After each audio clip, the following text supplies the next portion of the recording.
So I'm making chicken marsala tonight. Made quite a lot. House smells amazing. I have leftovers for days. I really love this stuff. The key is to use a wine that you'd actually drink versus those crappy market cooking wines, which aren't very flavorful.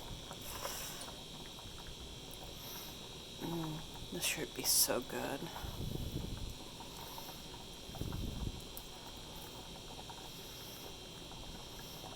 Although I may have gone a little overboard.